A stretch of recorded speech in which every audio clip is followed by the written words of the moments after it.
Good morning, everyone. Good morning, Region 10.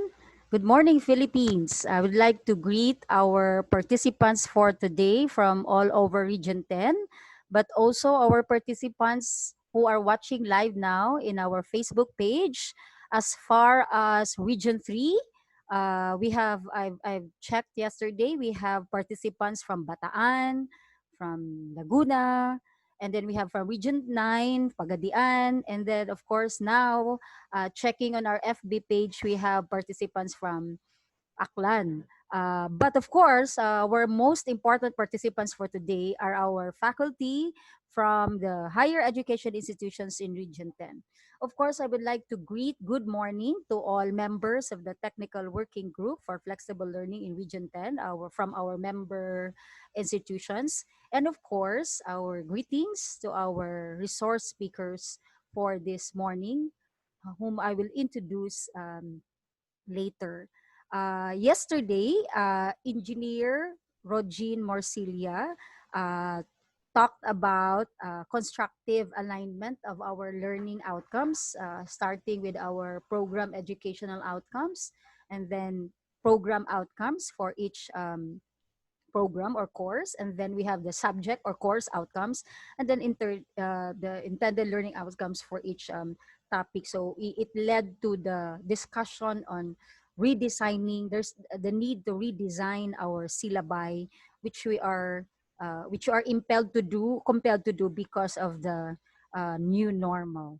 As of yesterday, after the instructions on how to upload your revised or redesigned syllabi, we just had 260, more or less 260 uploads. So that means there are still more who are not able to upload the revised syllabus. So from the 1,650 participants, which we started no, in day one, 260 pa lang. So we are giving our other participants a chance to upload their redesigned syllabus. There are three ways you can do that. First is you review our FB page yesterday. We flashed the link to that form, and now we are flashing it again on your screen.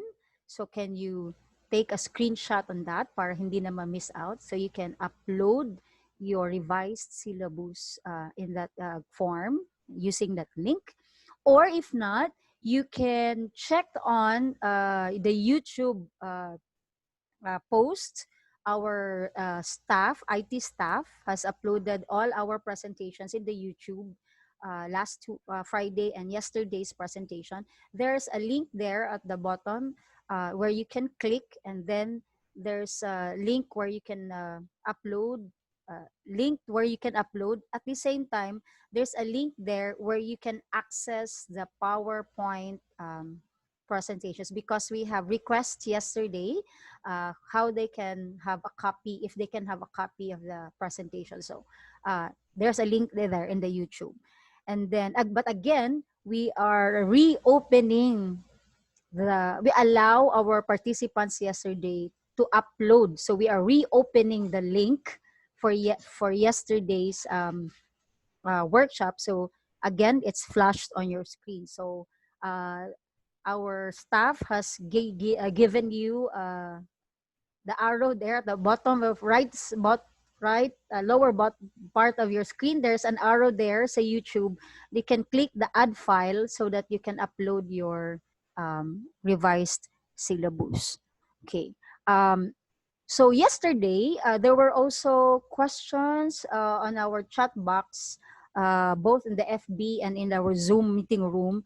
Questions about what specific teaching strategies or teaching learning strategies that they can use for this flexible learning method, or for this new normal, since it was mentioned there's a need to redesign the syllabus, and that means there's also a need to think of and devise better teaching learning strategies, and that will be answered today by our speakers, specifically for our first speaker. And later on, our second speaker will discuss on how to develop course modules and course guides to be used as part of our teaching learning strategies. Now, for those who want to join us in our Zoom meeting room, the password, meeting ID and password is now flashed on your screen. So I suggest you grab your cell phones and take a screenshot or take a picture so that you will not miss out. We still have 15 participants in our Zoom room. So open pa ang 85 participants for that. The rest of our participants can view us or watch us live in our FB page. So again, meeting room ID and password flash on your screen, but please don't forget to register for today's session. Registration again is by session, so registration in the morning and registration in the afternoon. And so a reminder where you can find that the link for registration, it is posted in our Facebook page. As you view our live streaming, it is flashed also in our uh, screen. Is that the okay? Is this also flash in our screen right now? Okay, so we're all set. We now proceed to our first topic for today.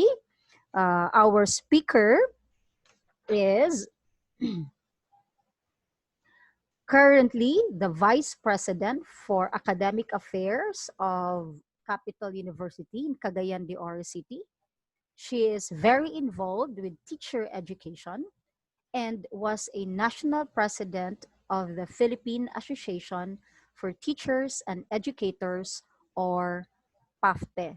And she will talk about making the constructive alignment, fostering student-centered teaching learning activities in the syllabus. So please help me welcome Dr. Amor Di Torres. Ma'am, Hello, good morning. good morning.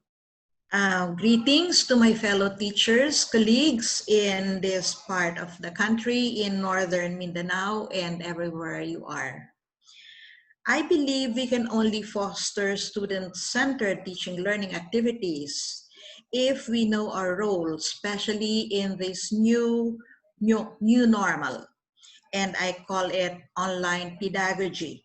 So I will dwell a little bit more on what really is online pedagogy, what are the competencies of a teacher in online pedagogy, and so forth, just briefly.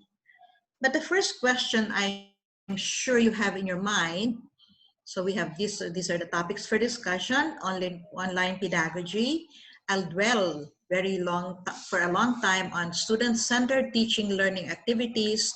And the third topic, which is not very long but very important, is how to avert IPR violations. How do we continue downloading? How do we continue borrowing those videos without violating the intellectual property rights of people?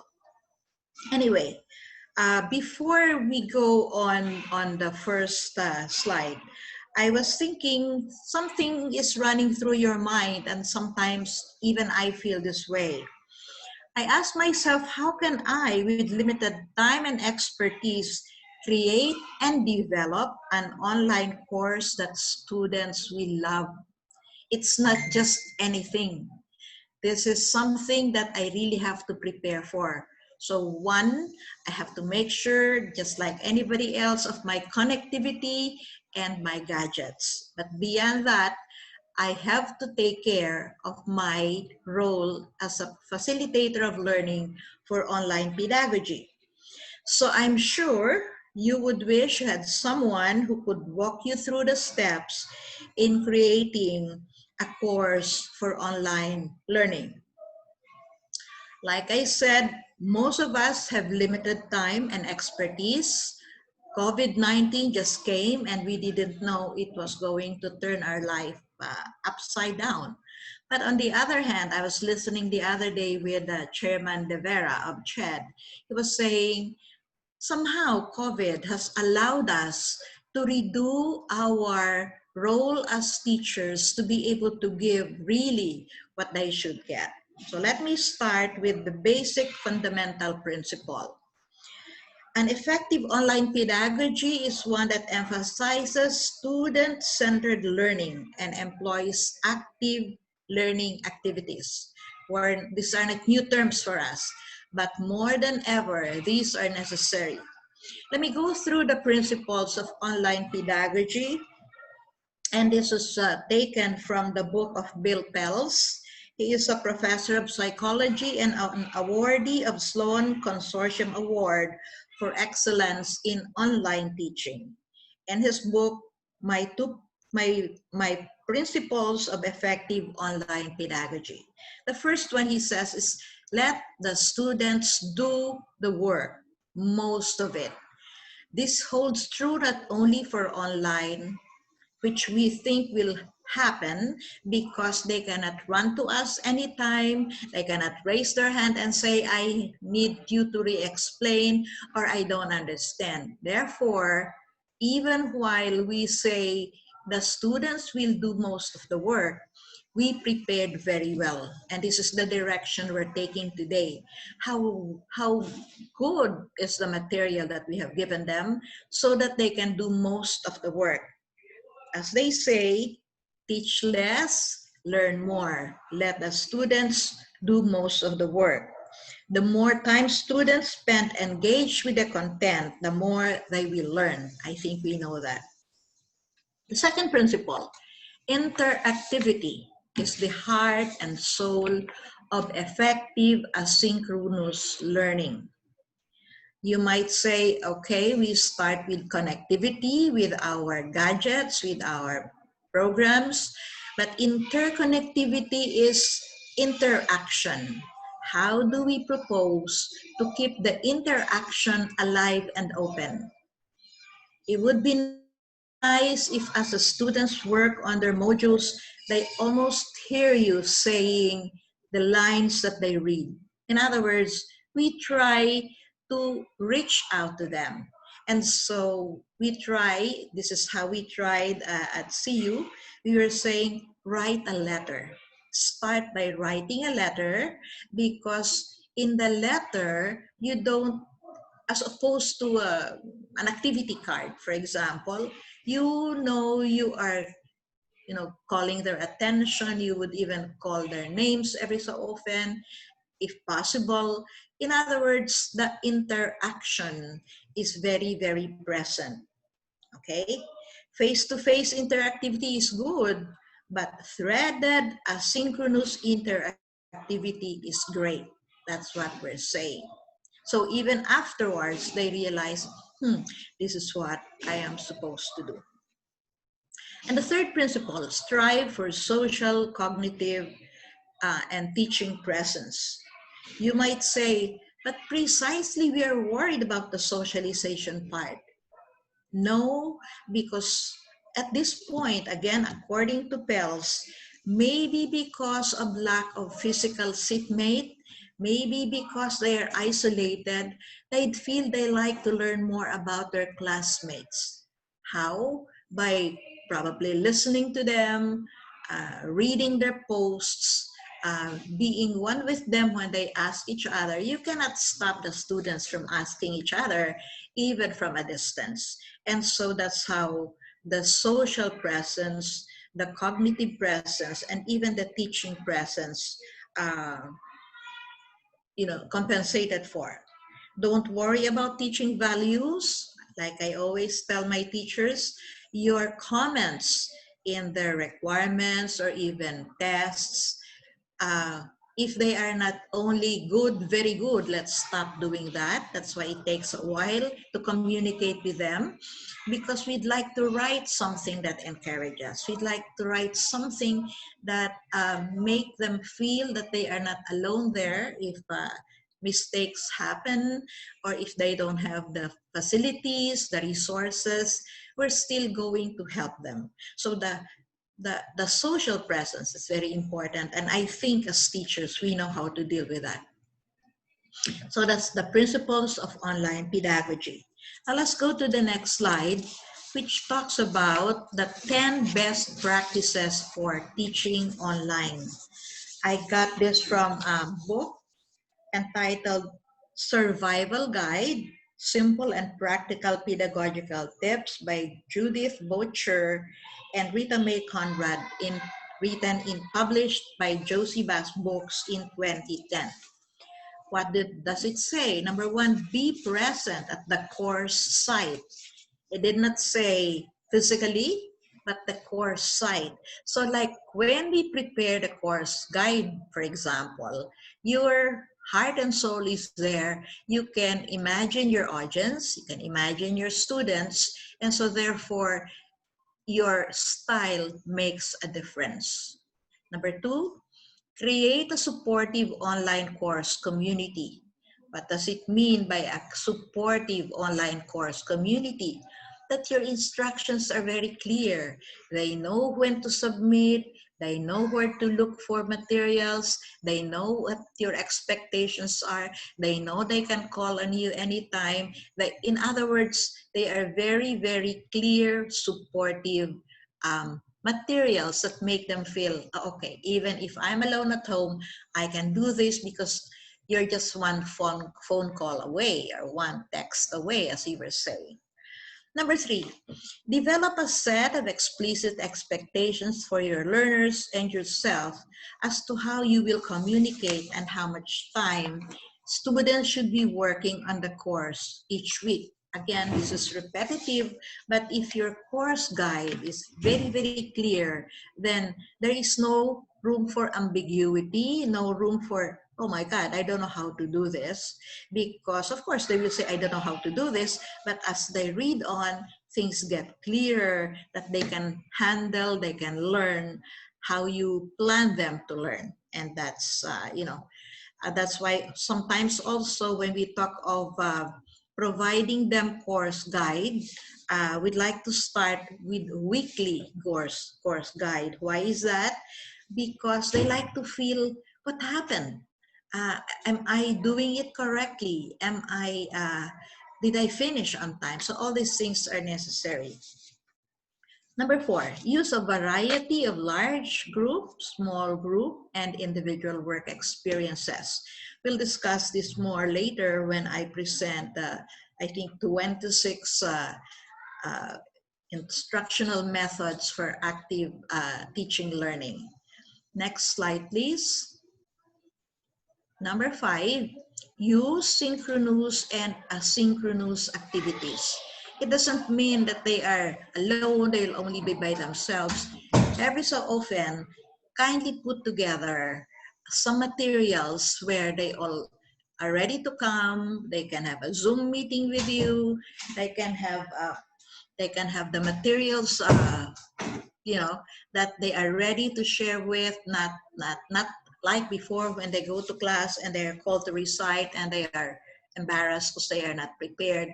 I think this time with online learning, they'd have time to prepare for these meetings. Six, ask for informal feedback early in the term. If it means 1 week, probably by the second day, you might say, "How are you doing? Is my instruction clear? Do you have any suggestions? How do we do this better?" Seven, prepare discussion posts that invite responses, questions, discussions, and reflections. Like we were saying, uh, the effort we put in our lesson planning before, I'm sure it takes you almost all night, is the same when you prepare your discussion posts. But this time, make it really interactive. invite responses, they invite questions, and so they could just pick up the phone or text you because something is not clear, or they just feel that you allow them. So it's not a final, no questions asked. Number 8, search out and use content resources that are available in digital format if possible. Now, we know that they are lacking in very many references, resources. They almost have no access to the library, especially if they are all online. So therefore, providing them with digital materials where they can read as they go about doing other things, or they walk around, so that they can take their probably their cell phones with them and continue learning. 9, combine core concept learning with customized and personalized learning. So as they learn, what is it? The one of the things I mentioned is make their thinking visible. How? Precisely by writing the questions. So as you may give them instructions, as you read them, as you read the material, write your questions on the side, write your comments. Did you like it? In other words, even interacting with the material. Uh, and so if that's what you tell them to do, then they learn to do it. And so later on, you will see that they have read more and understood more.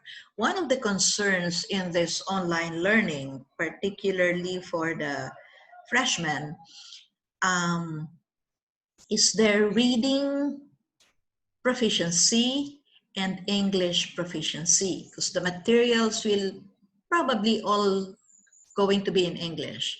And so the responses, while sometimes they recite in class, I go, pwedeng Tagalog, pwedeng Bisaya. This time, they have to write in English, and that we help them a lot. But that means also that we have to know how to express ourselves very well.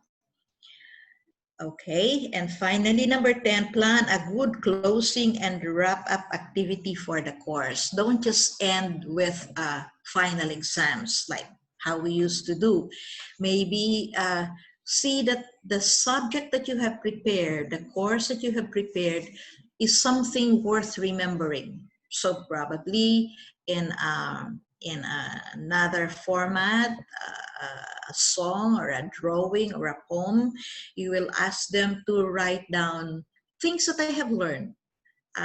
Limit it to only 3. Don't let them write everything, because that means they realize that there is something I have to get here that I will remember for a long, long time, all through my life. So those are the 10 best practices according to the authors in terms of teaching online.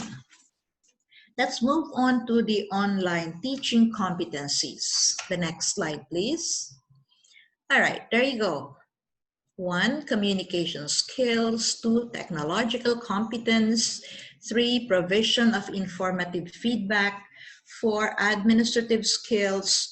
5, responsiveness. 6, monitoring learning. And 7, providing student support. Communication skills, I already talked about this, but this time, probably in English, like Dr. Pels was saying, while in the classroom, in the face-to-face, it's the listening and speaking skills that we would like them to pick up. In online learning, it will be reading and writing. But I'd like to emphasize it's how you put across your message. So like I said, think in a letter form. We'd start with dear student, because that way you put across what you like them to learn. And then later on, probably try a more formal means, like write a memo kind of thing that they have to just follow.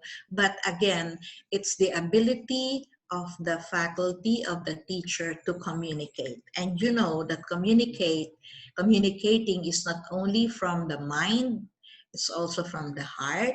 It's not only how good you speak, but how good you write. They're not the same skills. But this is one of the things that we have to learn again as teachers. Well, it goes without saying that technological competence is necessary. While probably in school, you can always ask someone to help you out when you are working from home. You have to learn how to manage. How do I put across this idea better in digital form? What kind of video do I upload for them or download? Technological competence. Number three, provision of informative feedback. The feedback doesn't always have to be give me a call. You know, you can have a short checklist. You can have something where they answer.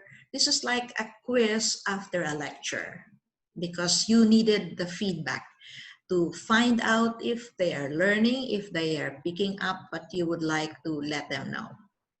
Now we have administrative skills because as you put together, remember the students are not there, so you cannot demand from them, you did not submit, can you submit again? You know, every time they submit, it is in order. And I'm sure when you go through the learning management system, your own LMS, this will help you a lot in your administrative skills. The next one is responsiveness. Like we said, while they may not have called, but you know, you'd anticipate that there will be problems in this topic because this is not easy, that they would like to make me available because uh, this area is not typical that they get even the learning the whole thing is new for them, so don't be too abrupt in saying I'm only available between this time to this time. Of course you would like to put order, but nonetheless when we talk of responsiveness, it's also the way you write your comments on their papers. Monitoring learning is similar to responsiveness. Make sure that there is learning that's happening. Find out why he wasn't around when you had a meeting, when you had a discussion. Find out why the work is incomplete, you know, and then providing student support. What happens if they get sick? What happens if something happens in the connectivity? How ready are you to deal with that? How long will that take place so that they are able to cope? So again, this seemed easy because I'm sure you have all communication skills, you know how to respond, you know how to monitor, but having these things on the front as far as the faculty, as the teachers are concerned, makes our work easier. Now we go to the next part, which I'm sure will interest you most. These are the instructional methods. They are called the learner-centered instructional methods. I got this from a lady who is very, very interesting. She's into infographics, and I will show you later on. Her name is Mia McMeekin. It's very easy to get in touch with her. She is taking care of an ethical island, WordPress.com. Uh, she gave us about 26 learner-centered activities, both groups and individual. For the most part, they are groups. So can we slowly scroll down the slides? Okay. I'll be discussing these things with you. Well, one, you know what is cooperative learning, and you can still group them. You know, you might say, okay, you group them already, smaller groups working together to accomplish a learning task. This is the same application. The interesting thing is you can even do it there online. Two presentations. Presentations are learner-presented assignments, either individually or in group. So cooperative learning is for group, presentations are for individuals. Then you have a panel expert discussion with Q&A. Maybe what you'd like to learn now is the next one, which is um, KWL. And I'm sure many of you have done this. What do I know? What do I want to know? And what have I learned? And sometimes we add how, the KWHLAQ, because you want to go deeper. This is to get them focused on what they are learning. So you might say at this point, let's focus on KWL as we discuss this topic. Next one is brainstorming. Okay, this is easy because they just have to think about things. You can present a situation and say, okay, let's brainstorm, do their own brainstorming, meaning they have to write all the ideas about the topic, and let's say afterwards, ask them to creatively, well, this is like how's this, mapping some concept mapping to a certain extent. So from brainstorming to concept mapping. Next is create media. Media, you have an interview, so present an issue, have the students create a public service video, like what's happening. My barangay has been locked down. So what is the best way to approach? How do we continue the social distancing that they're asked to do, etc., etc. Discussion, well, we know what a discussion is. You have an issue, and then let the students talk about it, to add to the discussion. Discussion is not just merely talking about it, but, putting more information so that it makes sense afterwards. We have the small group. I think you know the small group. You have case study. You have jigsaw. Well, case studies, it says here, they learn about complex issues, they apply critical thinking, they explore scenarios. So specific case study might be a good end product or a requirement at the end of the course. Jigsaw breaks students into groups, giving each member a different task, then put them together, and lo, they have formed something new. Learning Center, break up the classroom into different activities. This time you don't have classroom. This time you're going to have to work by groups, as in group study. We continue with experiments. Now it's the same. Either they do it individually, or they do it with a group, or they do it with another member of the family. They do it with a community.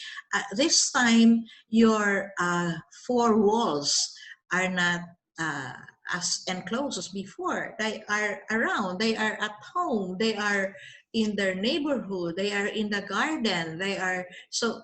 Include those, excuse me, those things as they do their experiment. We continue with the role play. I think you know that. This is not very easy to do in online learning, but nonetheless, you may want to try it. Simulation. Computer simulation has grown. Use technology to simulate a real event. Practice without fear of failure. So of course they get practicing, and you tell them, all right, have a video of how you have come up with something. The lab, setting up the class in a lab style, enables students to free movement and hands-on activities. I think we have to leave this with those classes with lab, and sometimes videos are available. Yesterday you have heard the engineer talked about some projects that they could do on their own, and so it's like working in a lab. We continue with workshop. Students can create the workshop and conduct it with their peers. So they group themselves, again, preferably, again, online, ask students to design the experiment, and and continue with the workshop. Uh, they will work with their peers and then give feedback what happened. We have demonstration. It says your demonstrations are a fun way to get students involved. So you'll have either a cooking demonstration or a science demonstration. You have a physical activity demonstration. They might like to create some movements that help diffuse boredom or muscle pains from too much sitting down, etc., etc. This is very interesting. Now for the index card, it says here there are 101 ways to use an index card. Maybe this is for not so much for online learning. Now inquiry-based learning starts with a question. It comes in many forms. Try guided inquiry for more structure. Try open inquiry for less structure. So you have a formal inquiry base, you have a less structured inquiry base, but still they have to work on their own. Mental models. Build mental models that can withstand new information. What does it mean? Well, what are the mental models? Mental models are things like we have learned way, way back, and we figure they are not going to change. Some examples would be probably as you go about, you might say, I'm going to question the the what do you call this, the force of gravity. Is it going to be just like that? How do I tinker with it? These are some of the mental models. What are the other mental models? You talk about, yeah, so that was the law of gravity.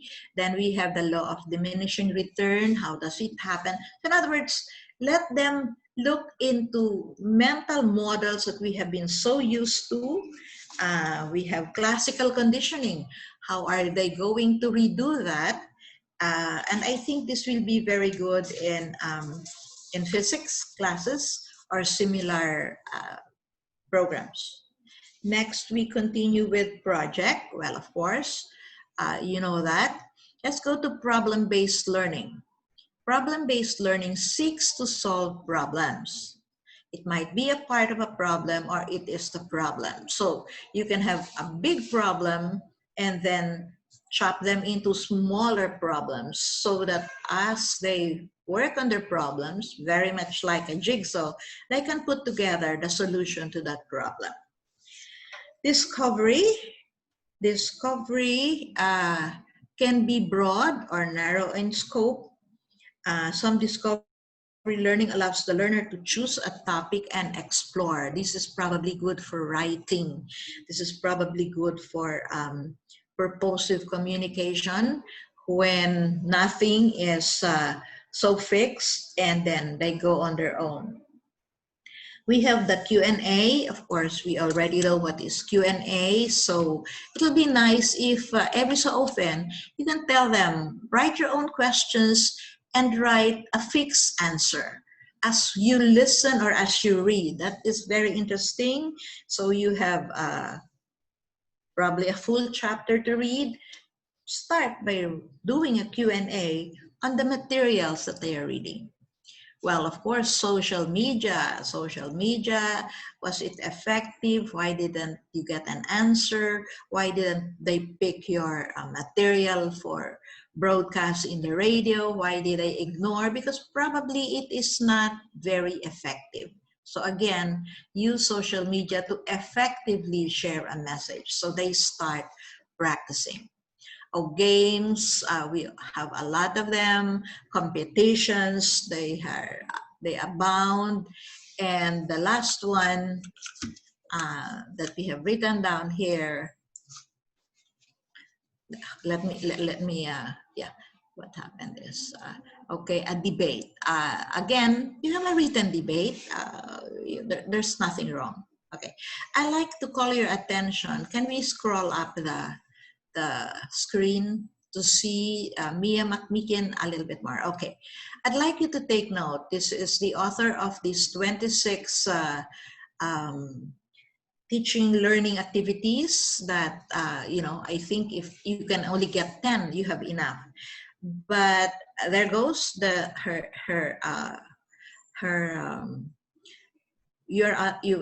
URL is unethical.island.wordpress.com. I like you to take note of this uh, icon here. Okay, please remember, because in a while we'll be discussing this. So that's as far as the learner-centered activities are concerned. Now we go to the last topic given to me. I have only like 5 minutes.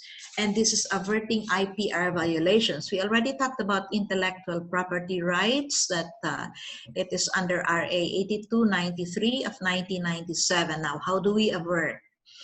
One, acknowledge. We always want to be acknowledged. When we started with research, they were saying, okay, do a research, and that was good enough. But afterwards, they go, publish your research. And now, the latest is be cited. Be cited, because that means your work is good. Much like what is happening now. We have a lot of videos, we have a lot of these things we see around, and we would like to copy them, we would like to get the idea, but please acknowledge. We start with that. Two, if unknown, do a plagiarism check. We ask our students not to copy paste. So I think we are the first ones to avoid the copy paste. Now, apply fair use. Can we go to the next slide, please? What is fair use? There you go. Ethics to use other works. Fair use is a legal doctrine, all right, which refers to unlicensed use of a particular work protected by copyright. Mostly applied to news, reporting, criticism, teaching, and research. Now, fair use is a decision by the individual. We can make use of it. The decision to invoke fair use shall be guided by the following principles. One, it is for non-commercial, non-profit educational purposes. So you might say, oh, okay, because I use it for teaching. And I'm not using it to create a book, okay? Because the book becomes a little under profit. Number two, amount of substantiality of use is minimal. Not the whole book, not the whole page, not the whole chapter. The use should not harm the current market or future market of the original work. Okay, let's go back to the former slide. Former slide, please. There you go, the use of, for a while, I was telling you about the symbol that you have seen. What does it mean?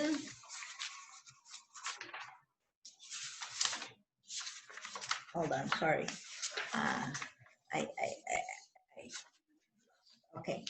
That these symbols allow you to, whenever, for example, you look at YouTube, okay, there is this symbol that tells you that it's fair. You can use it, okay? This is, I'm sorry, I forgot the first C. It's commons. In other words, if you see that around, then it's feel free to use them because they are available. It comes in many other symbols, but as a rule, the double C is commons, meaning you should be able to use it without any fear. But make sure they are there.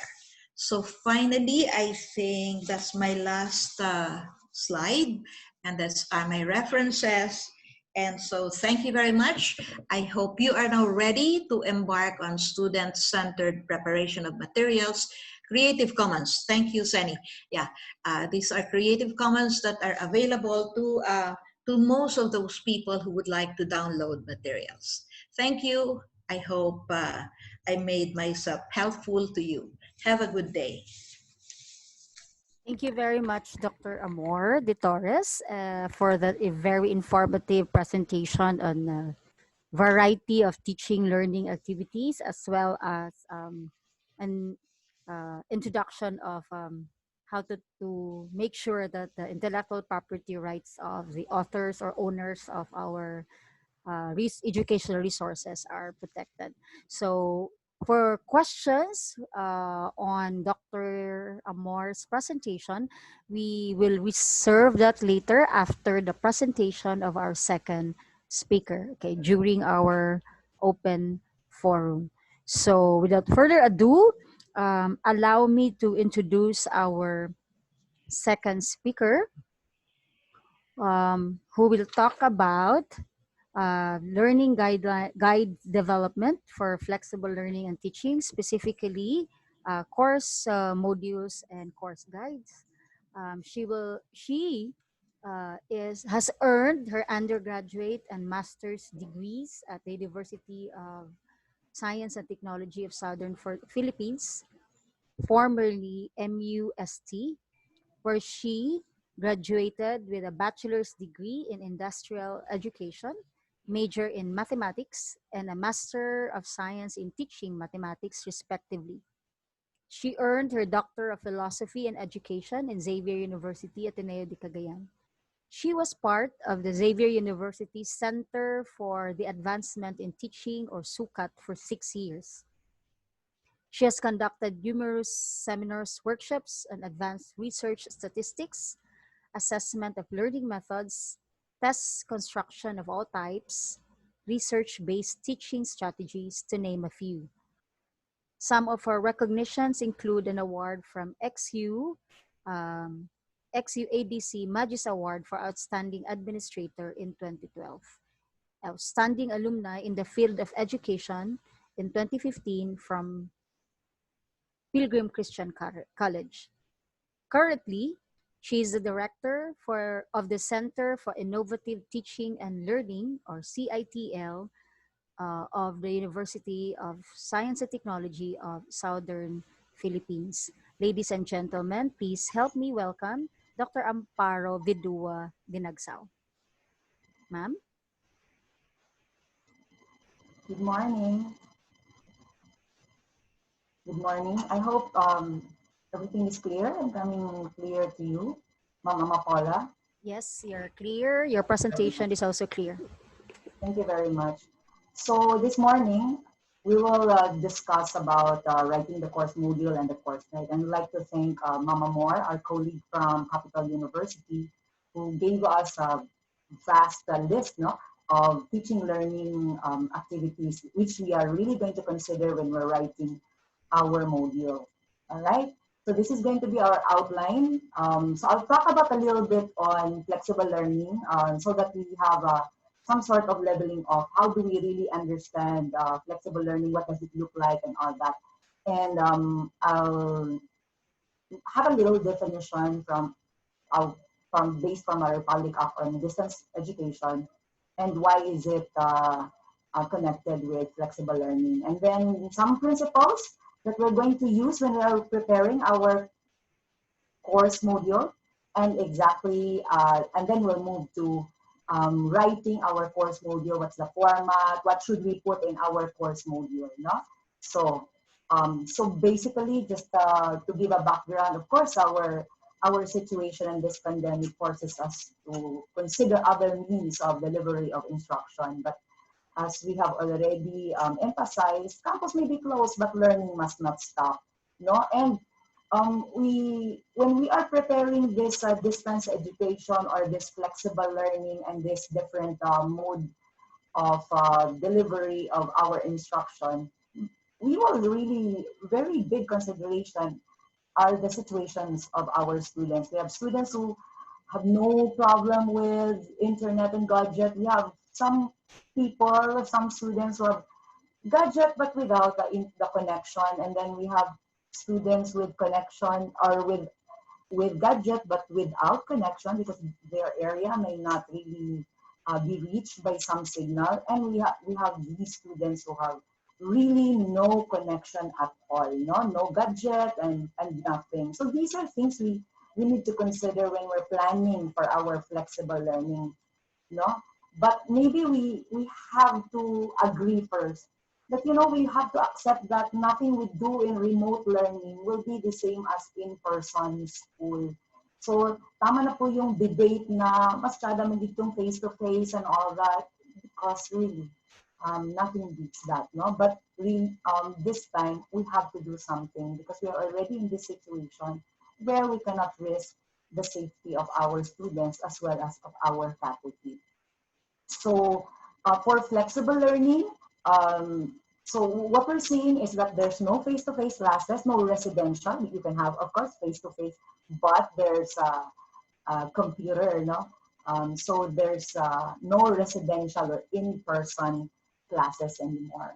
So maybe some of our HEIs can consider online classes, but I guess in this part of the country, online classes may kind of be difficult because we have kind of intermittent signal. So it may not really be for most of our institutions here, not really pure online, because we are also considering our students, not only our institution as well as only our faculty, but our students. Are they really connected to the internet? So maybe our flexible learning is using our LMS, no? Learning management system, could be a Moodle, could be a Blackboard, could be Google Classroom, where it could be your way of delivering your resources to the students. So students can download the resources and submit the requirements through this LMS.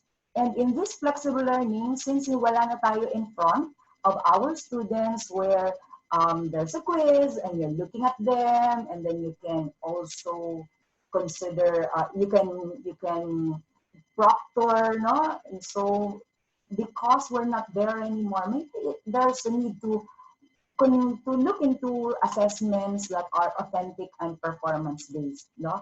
And so in this flexible learning, you can do live or synchronous sessions, but because our students, not all of them are connected, and so maybe live sessions may be done for high instructor presence, as what Ma'am Amor is have presented, no, to strive for teaching presence. Hindi yung we just send our module and that's it.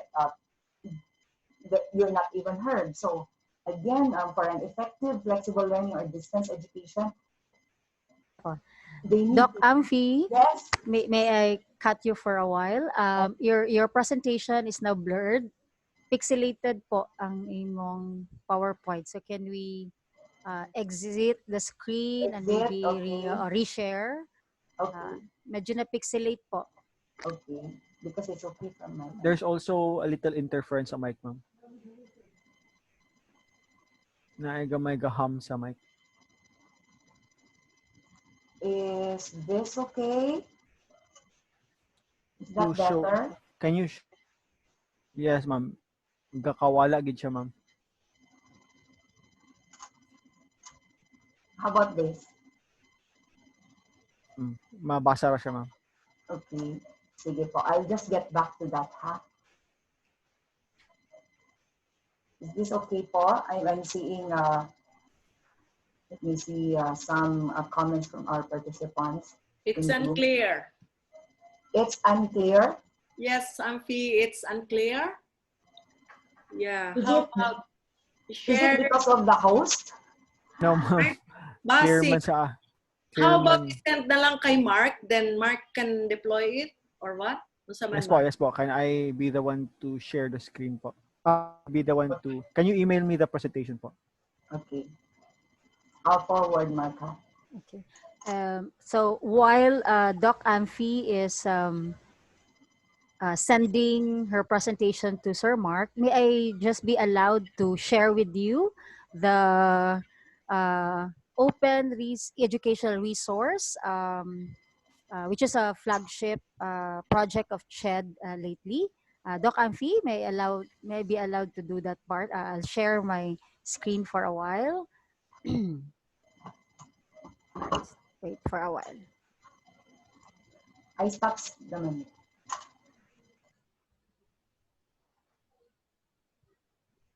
Share screen.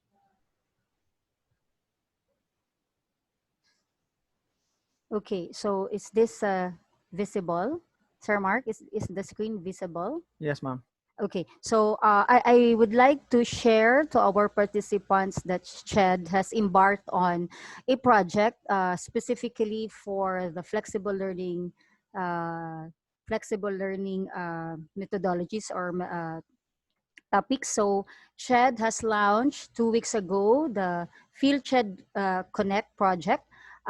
You can access this platform through our website, ched.gov.ph. All you have to do is scroll the screen, and then when you see this part here, PHL CHED Connect, you click this, and then this screen will come out, and then there are a variety of disciplines here you can choose from, and or you can type in the chat box ano yung topic. For example, if you want topics on management, then you can type that and search, or if you would like to start with flexible learning strategies, you can click this logo or this part here, or kung sa engineering, you can also click here, and all the other disciplines are here. So what can you find in these areas here?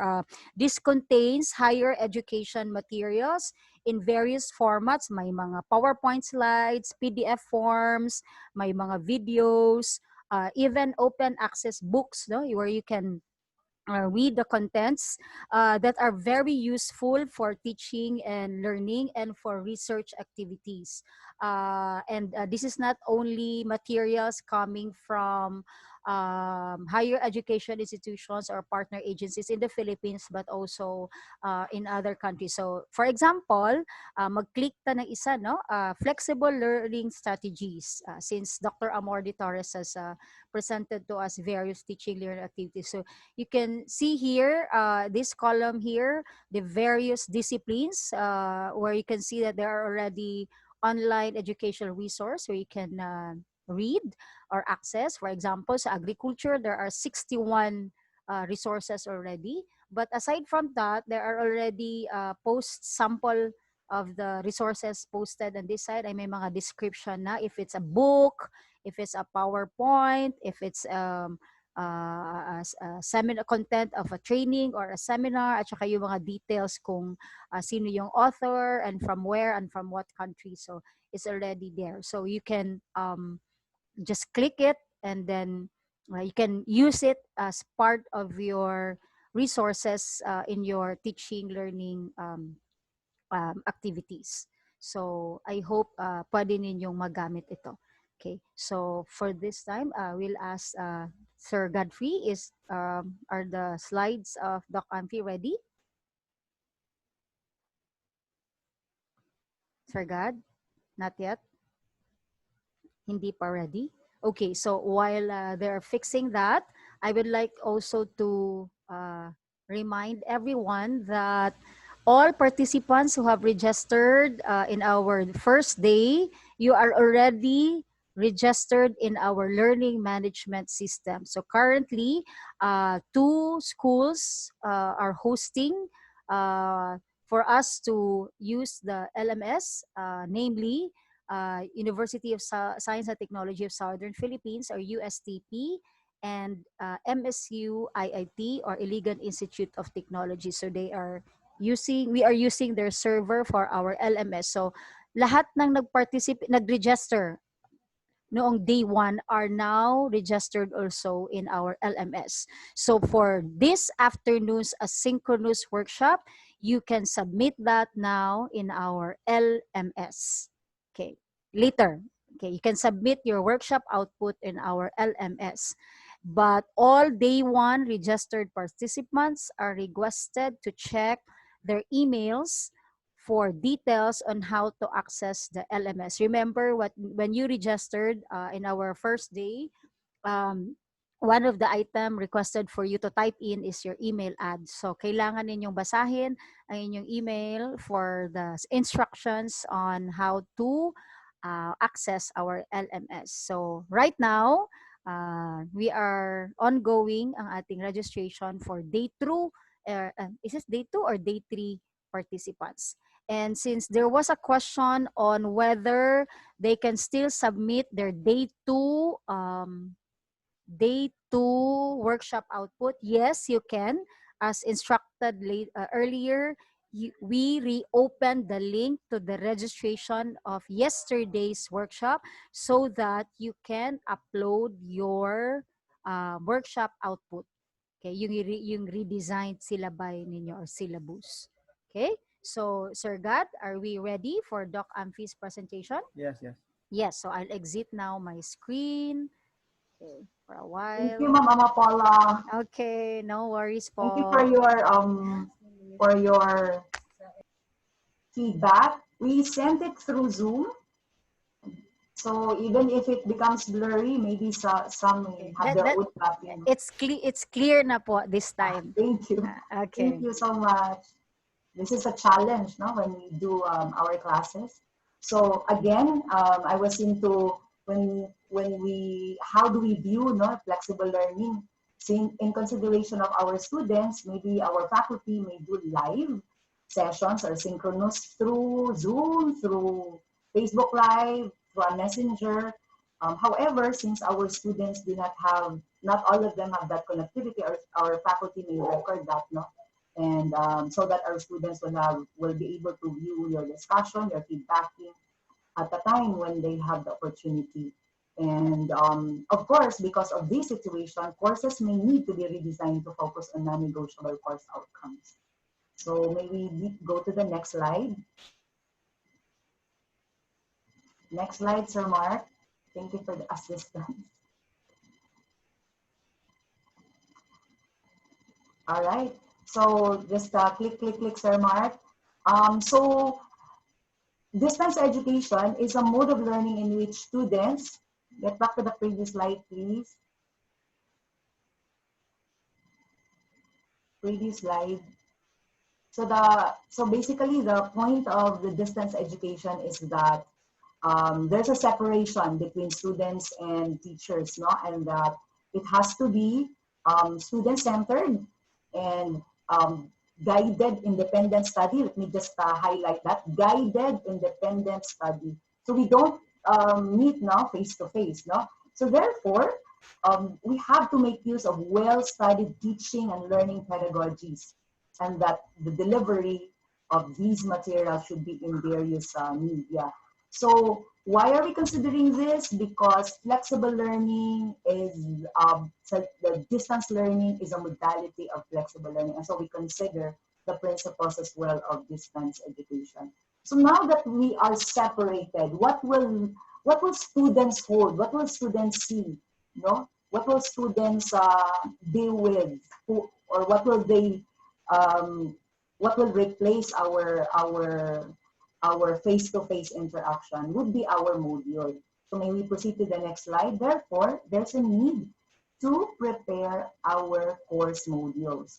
So when we design our flexible learning courses, no, it's not just a replication of face-to-face. And that's why there's a need to redesign our course syllabus, because that was designed before using a face-to-face or blended.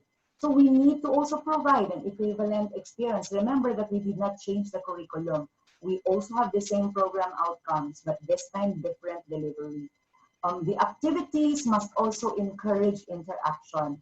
And if the technology fails, there has to be an alternative means. No? You can also write that in our course module.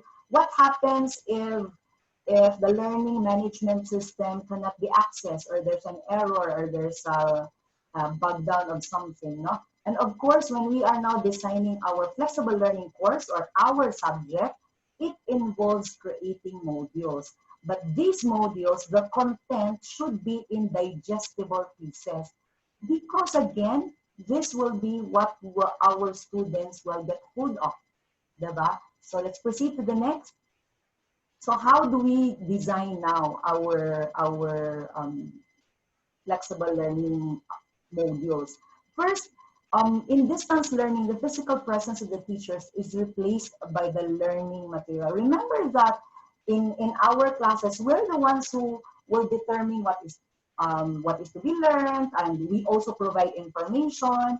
We also give examples, we explain, we also ask questions, we set learning tasks, we provide marks and feedback, we provide other resources, we give how to be successful in studying this particular course. But in this setup now, in our flexible learning, the faculty's task will be carried out by our module. So our module will do all this. No, the module will be the ones providing the information. The module will be the ones which will give examples, who will do the explaining, which will do the questioning and all that.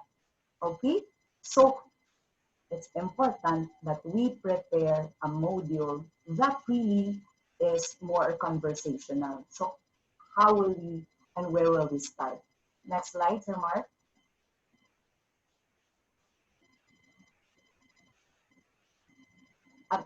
There's an emphasis. Why prepare a module? Why not just give a, a syllabus and just give a textbook? Oh, simply because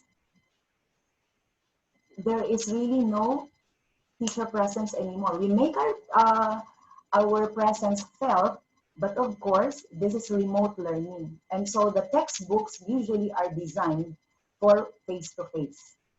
Proceed to the next, please. So what exactly is a module? So a module is a unit or a chapter or a topic or a segment of instruction. No? So it's an instructional section of your course that is self-contained. What do you mean by self-contained? Meaning that learners can pick up or they can access the module based on clear instructions, and they would exactly know what to do because it's very clear. And of course, a week is a common module length. No? You would see that in a lot of the researches and literature. It could be by topic or by unit, but the common length of a module is per week or weekly module. Proceed to the next. So before we even start and write our course module, we need to prepare the redesigned syllabus. So yesterday we were taught about what are the things to look into, and so as what Ma'am Amor cited, our chair, Chair De Vera, no? It also is this time is also an opportunity to look back, to innovate, to maybe reinvent, no? And it's also an opportunity to revisit. In the past ba talaga, our course outcomes have been aligned to program outcomes, and of course yesterday it was made clear how do we do that, no? By Engineer Marsilio. Next slide, Sir Mark.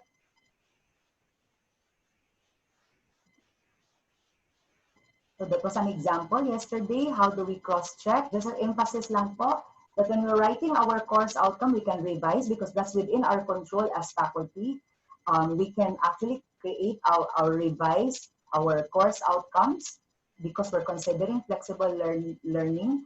However, we do not have the discretion to change the program outcomes there because those are approved by our board, you know.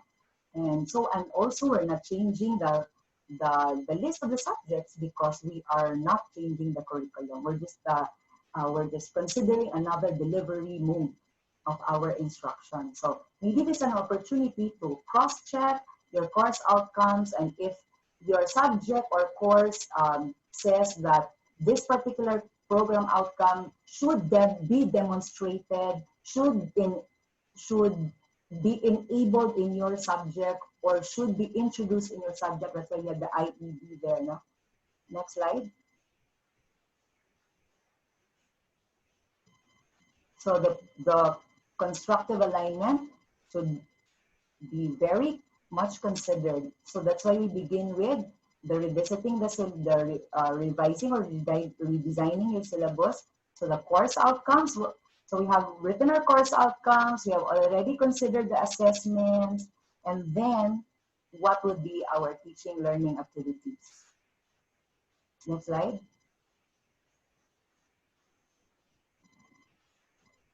Okay. So again, the approved curriculum dictates the content and the resources, not the other way around. Okay. Next. So this was already presented yesterday, just an emphasis that you need to redesign the syllabus. So when we're writing our course module, again, just really, an emphasis on considering the student's context. So when we are preparing our course module later, literacy level of the students, no? Maybe the they need to be tutored on using the Google form, using the Google Drive, and all that. So if we're going to consider in our module that they're going to create a video and all that, what if they do not have those materials available for them? They do not have the mobile phone. So maybe these are things that we need to consider when we're preparing our course modules, no? ICT skills, their prior knowledge as well, availability to technology, their situation, and their circumstances. Why am I highlighting that? Because maybe the module will require our students to, you will require your students to interview or go to a market and all that, but in that particular area, it's still GCQ or ECQ, so these are things that we need to consider. Next.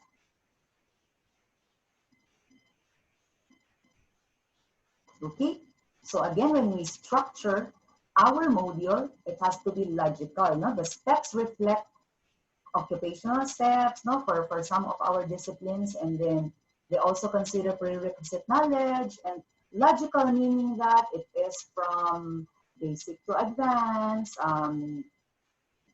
to abstract and all that, no? And then self-contained, as I've emphasized a while ago, no, it's easy to follow, it's easy to it's really a very good guide for our students, and it's comprehensive as well, meaning that the module includes all of the content that is relevant to the learning objectives and competencies, and cohesive, that our module is well integrated. No? They contribute to the learner's mastery of the competencies within a reasonable time. No?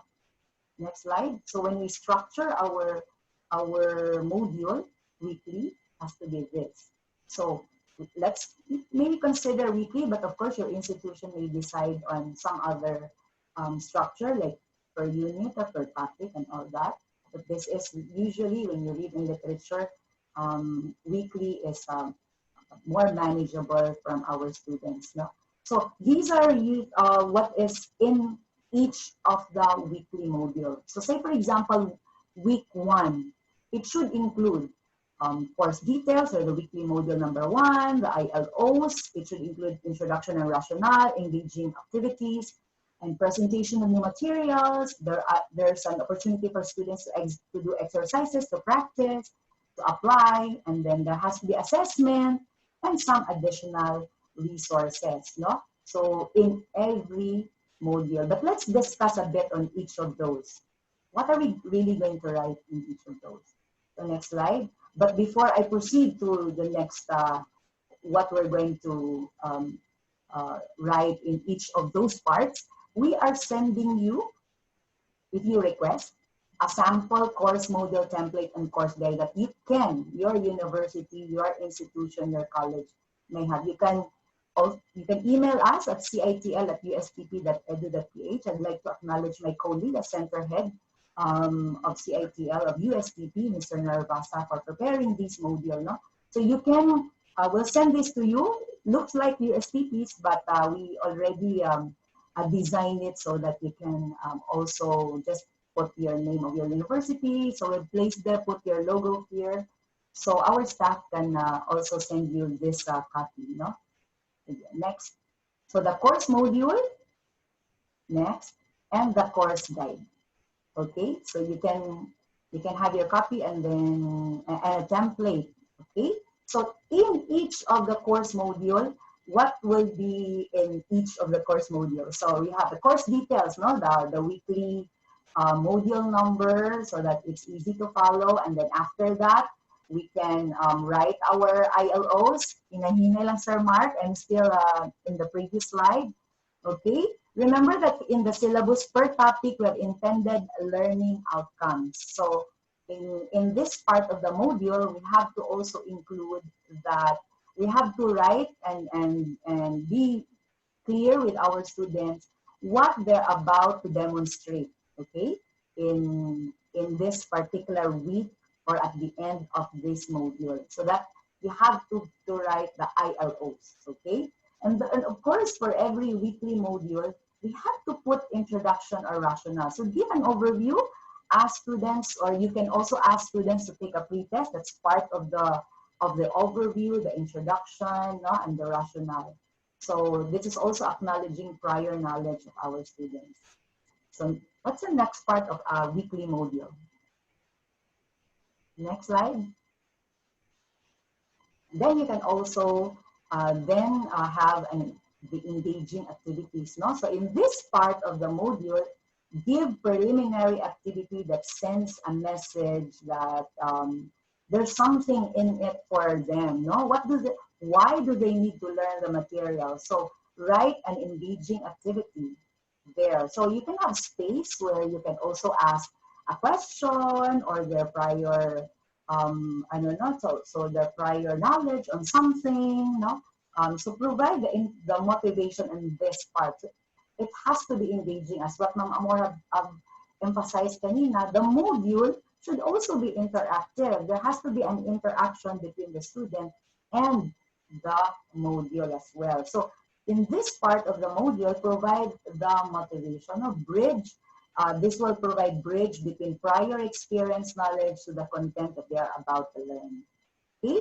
So what else next that we are going to put in our weekly course module? And then the part where you present the new material. So when you're doing a face-to-face, this part is the lecture part, no? So again, we divide this by topic, no? And then we provide examples, we provide explanation, we provide activity, we give the tables here, the diagrams, and of course, a lot of our literature would say that when you're preparing a course module for distance education or flexible learning, the tables and the diagrams are very helpful. No? And in this part of the weekly module, we also ask questions along the way. So remember that when we are doing a face-to-face, we do some questioning, right? So we can also do that in our module. No? So this is where you can put and choose from the teaching learning activities that Ma'am Amor presented a while ago. Next part of the module. Mark. Okay, so this is just showing you that in the past I have used YouTube, to explain how-tos of teaching statistics and what to click on SPSS and all that. But also an emphasis right now that in the past, several years that I'm using TipCam, but when I was teaching statistics, I do a live demonstration on what to click, but I also upload what we did in our live because we're also considering that some of our students are not or different pacing, that the different pacing in their learning. That's why some of them would like to repeat and watch, and that's how they learn. So that's why I also upload it in YouTube. But in the past, I did not consider showing my face. But because this is flexible learning and we have to ensure that we strive for teaching presence, then if you look at that, there's a screenshot of the video lecture that I tried to do in preparation for our flexible learning. Sir Mark? Okay, so, and then in the weekly course module, give exercises, no? Next slide, Sir Mark. Okay, so then there's a part where you provide exercises to practice and for students to apply, for students to synthesize, no? You can actually include their activities, no? What are the websites that you need to visit, no? And learn more? What are the lab tools to explore, no? We have a lot of free laboratory tools. I've tried chemistry and even there's a simulation on what to do, and then there's an immediate feedback whether what you're pouring is correct or not, and all that, no? In this part, you can also have educational mobile app for more exercises. What are the software to try, and what are software to explore to be able to apply what they have learned. So this part of the module. I'm showing you an example from, I was a student of a distance education. That's why I know the feeling of a student in a distance learning, just like what we have now, no? So I was a student last year of UPOU, or Masters in Distance Education. And so I'm just showing you that this is an example of a course module, no? So you will see there, module number 1, there's an introduction, there's an objective, but of course in our terminology, it's an ILO, and then there's an explanation of the topic. So you'll see there 1.1, that's the lecture part, no? And so we as a student, these are what we're going to have, and what we're going to read, no? Next slide. You will also see in the next slide that our professor, the acknowledgement professor, also showed some diagrams, and then there's a box where there's an activity. And you will also see there that there's a question, and of course there's a link on what to on additional exercises that will help us understand that diagram in case we need more resources to read. No? So again, figures, diagrams, and activity, they would help us in ensuring that our modules are interactive. This is an emphasis as well that the modules are written, you know, like you are conversing to the student. That's why it's more of you and something like that, you know, as you write your module. Next slide. There, so there's table and there are examples. You'll see that, no? So for those who might find that very small, because that's a screenshot, again, you can have a copy of the slides. Next. And then there's an activity, and there's another activity. So you will see there, read, and after you read, as you read the article, reflect on the following. No? A lot of our researchers will show us that reflection is very powerful. And then there's another topic on the same module. This is just week 1, okay? Because again, there is no lecture anymore that is face-to-face. The module will replace the teacher now, no? So it has to be very clear. It has to be conversational. Or the lecture, if you call it a script, okay, but that was a very helpful tip from Amor a while ago. Maybe you would, it would be helpful if it is more of a letter. Okay. Next slide. All right. So of course, another required readings. A lot of readings, but of course, it is a master's degree. Okay. Next, and some activities. All right. So pretty much you have the course details, ILOs, introduction, engaging activities, and then you have already presented the material and did the information input on the presentation of the material, and then you have allowed your students to do some exercises. No, they can also, you've also allowed your students to do some practice, or they can try to apply and synthesize. Of course, we need to also determine whether our students have learned. But you can also, maybe in the first module, there's no quiz yet, but maybe a reflection. And according to Costa and colleagues, students should be exposed to continuous reflective writing practices. This is even for college, so that they become producers and not consumers of knowledge. There has to be an opportunity to reflect on the experience. Next slide. So what are other ways of doing an assessment in the reflection? Maybe our students can do writing a 1-minute paper, or takeaways on a sticky notes, or they can do sketch notes, or they can do student-created videos or blog as reflection for what they have learned in this entire module. So we can consider that. Okay. So question, at the end of the module, will they submit? Will they upload? It's possible that they can just reply and interact with the with with a module, put some spaces there, and maybe then schedule when they will be required to upload their requirements or their responses. No? So formative assessments are embedded in the activity. So maybe on our assessment, they can respond to the discussion forum of our LMS. They can make reflection essay there. Next.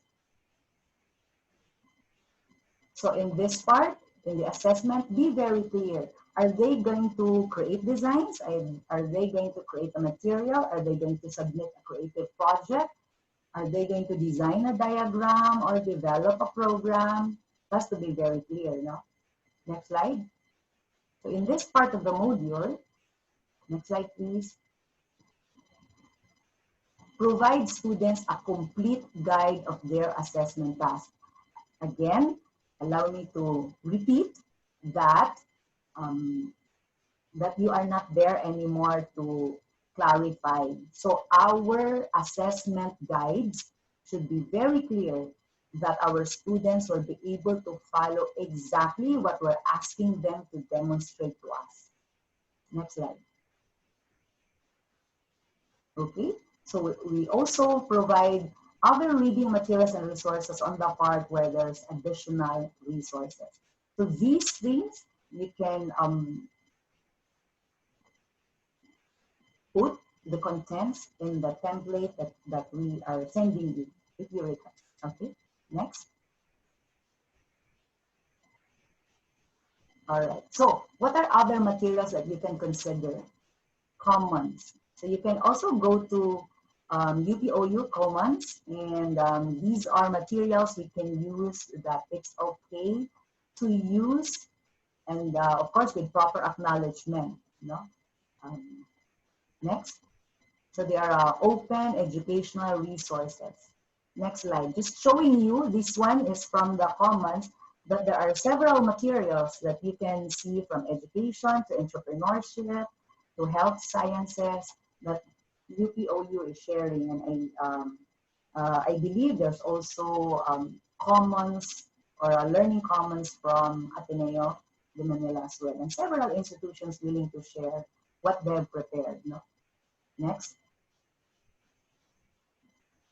Okay, here also, language and ICT and mathematics, natural sciences. You can get the videos. Okay, next. Okay, but this is just an example. I wish to click that, but we have a challenge in terms of our ICT. So I just want to show that that is an example of a type of model. I'd like to emphasize that it could be very challenging nowadays to prepare a module simply because we have not, we did not anticipate that there's going to be a pandemic. No? But when we are going to prepare our module and when we are going to prepare our resources, some of us may be overwhelmed, but we may not really start from scratch. Some of the materials in these commons are available for us to use. Okay, so they are free to access, yes. Our friend from Salay Community College. They are free. Next slide. Okay, so this also for my colleagues in the education department. We have a lot of OERs for technology, for teaching and learning. Okay, next slide. All right, so just a recap, just click, click, click, Sir Mark. So when we write the contents of the module, these are the things that we are going to write in every weekly module. No? Yeah. But after you've written that, click. It's also very important to edit and revise. What are the things that we need to also consider? Give spaces on the module for students to write and respond. Okay, so you can be very generous with the spaces along the way. No, if you provide students to respond first before they move to the next, or have some formative assessment, self-assessment is very powerful. And of course, be mindful of the font style and the font size. Font size, the younger our students, the bigger the font size. No? Have a cover page and also a table of contents for all your for for your entire module. Some of them would say just write cover page and contents. Do not write the word table anymore. And remember not to violate the IPR. No, remember that when we send this without acknowledgement and you just copy paste, we might be placed in a very difficult situation, including our institution. So let's not forget to acknowledge, to write our resources and all that in our module. Have someone read your module. Sometimes it's very clear to us, but another set of another pair of eyes will be helpful. So it is also nice when you have the same module uh, for all faculty teaching the same subject or course. Okay, so that maybe some of us may consider that, or we are a team teaching purposive communication. So the module week 1 to 2 will be assigned to a particular faculty, so it's not going to be heavy in terms of preparation. No?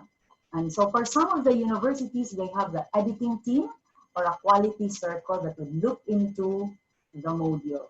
Okay, but of course, we may not really be perfect this time because we're preparing the module like it's an emergency for emergency remote learning. No, it's classes are already in August, so maybe what we need are maybe grammar and accuracy, maybe graphics will come next and like that. Very important accuracy, especially when you place there, these are the formulas, I di man siya correct. Okay, and these are the things that we need to consider. Maybe another faculty will look into that, and our department chairs and dean will help us, no? And again, this is going to be not very overwhelming, not very much taxing if we work with a colleague. Okay? But of course, myself, I am the only one. There's a certain course that I am the only one teaching, like statistics in a particular program, so really I work alone. Okay? Next. Next slide. All right. So I just wanted to show you that this is my other course as a student of UPOU. So there's another way of writing a module that's not really heavy on lecture part. No, it's just a guide for students on what to do. So just if you look at that now, module 2, this is our week 2. There's a basic information and there's intended learning outcomes, meaning that we're really told that, as a student, you are going to trace the development, you're going to describe something like that. Okay, next slide.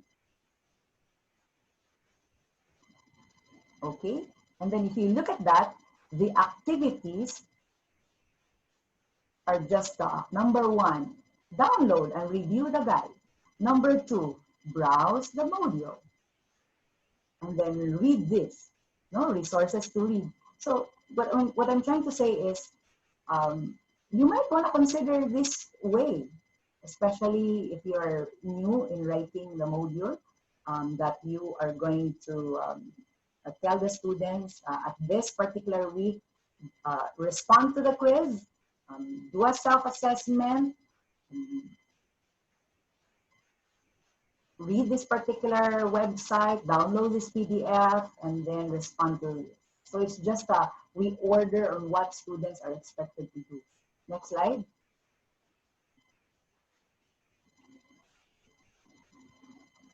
Okay. See, you see that? Number 3, take the self-assessment.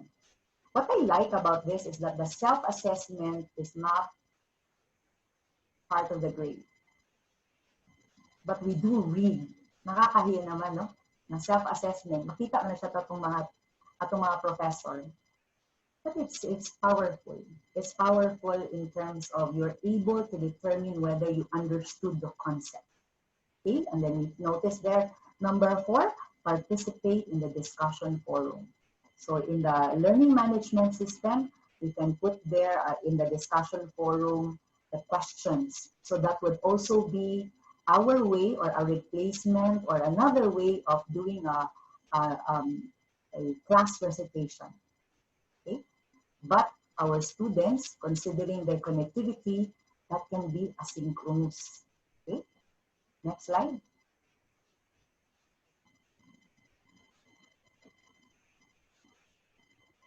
Okay. Okay. Next slide. And then, of course, you have some announcement, we read and all that. Make sure you don't miss. See?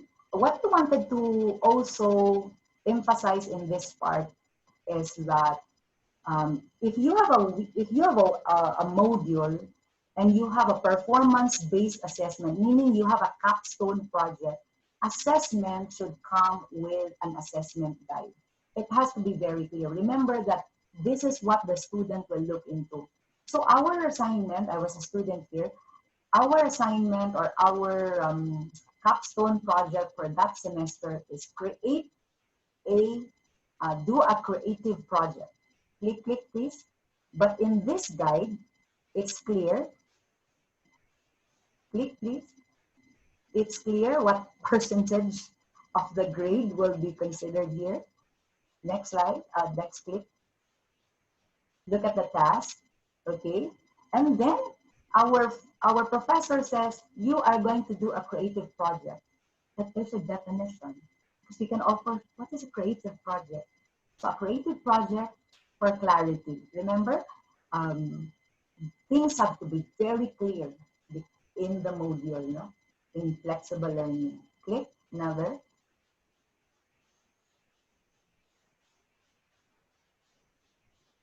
All right, and of course there's specific guidelines, the groupings, and all. You will see there number 10, that's my name. Okay, as a student, I know perfectly how it feels, that to have a very clear assessment guide. Next. All right, and then of course that's the assignment of the topic for the grouping. Next.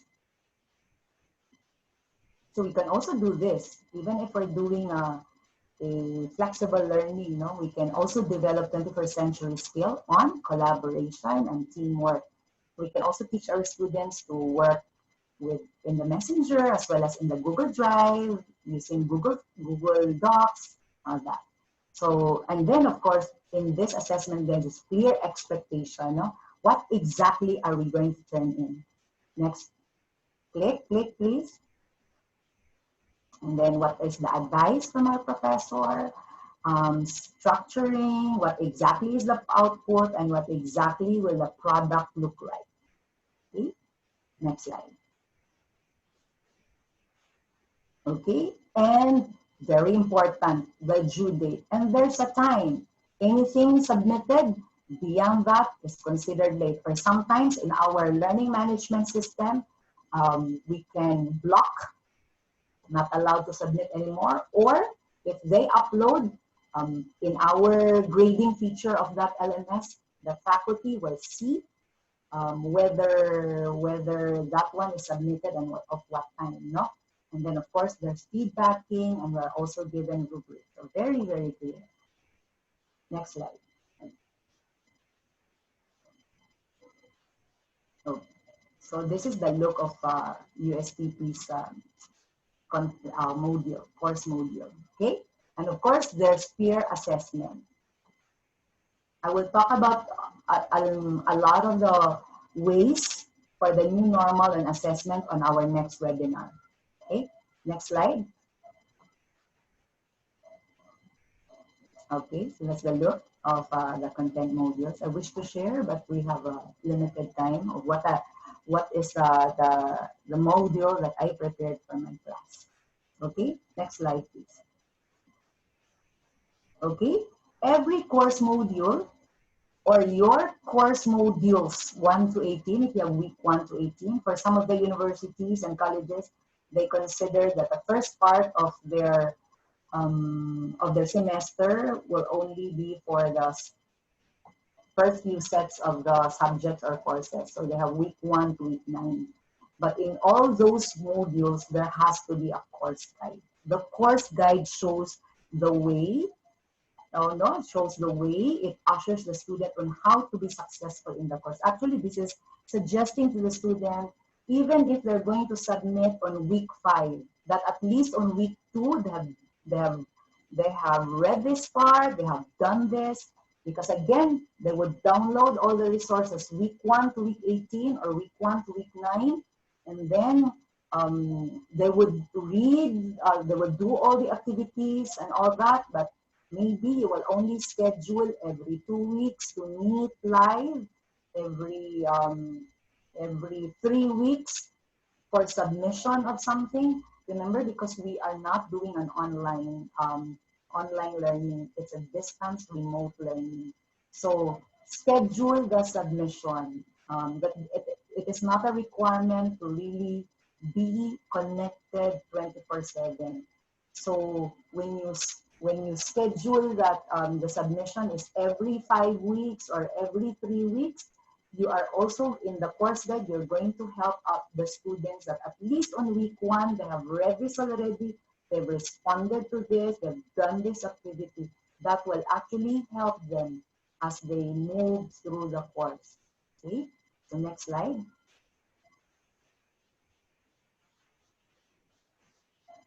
All right, so this is an example of a course guide. Okay, next slide.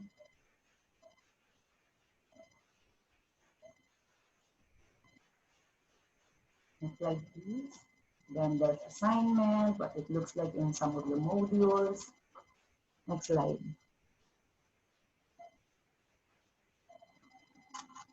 Okay, next slide.